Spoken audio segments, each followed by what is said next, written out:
நாங்கெல்லாம் அந்த 34 தொகுதிக்கு தான் போட்டிட்டோம். இதெல்லாம் அவங்க வென்றுவாங்க. பேசிக்கிட்டு இருக்க, நீ பெரிய பெரிய வலுவான கட்சி, இத்தனை கூட்டணினா வாக்குக்கு காசு கொடுக்காம சந்திப்பியலா?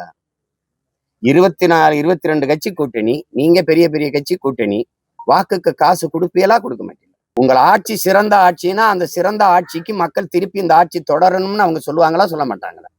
நீங்க தான் தொடரட்டும் போகட்டும் ஓடட்டும்ன்றீல ஒழிய மக்கள் தொடரட்டும்ங்கிறத சொல்லணும். மக்கள் சொல்லணும். நீங்க தான் சொல்லிட்டு இருக்கீங்க அதுக்கு விளம்பரப்படுத்திக்கிட்டு. அப்ப நல்ல ஆட்சி கொடுத்துட்டா அந்த ஆட்சி தொடரணும்னு மக்களே விரும்புவாங்க. நீங்க வாக்குக்கு காசு கொடுக்குற இடத்துல உங்க ஆட்சி தோற்றுச்சு, உங்க கட்சி வலுவிழந்துருச்சு, உங்க கோட்பாடு செத்துருச்சு, உங்களுக்கு நம்பிக்கை இல்லாதனாலதான் கூட்டம் சேர்க்கிறீங்க. நீங்க பாருங்க, நான் பயப்படாம எத்தனை பேர் வந்தாலும் வாடா பாத்துக்குருவோம் அப்படின்னு நம்ம போவோம். மச்சான் வாடா மச்சான், அவன் என்னை முறைக்கிறான் அப்படின்னு நான் ஒரு ஆளை கூப்பிடுறது, இன்னொரு 4 பேரை கூப்பிடுறது, கோலை தான் 10 பேர் சேர்த்துக்கிட்டு வருவான். விளங்குதுன்னு நினைக்கிறேன்.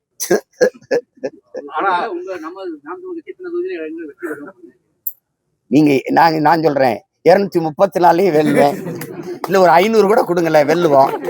சொல்லிட்டு என்ன இவங்க இதுல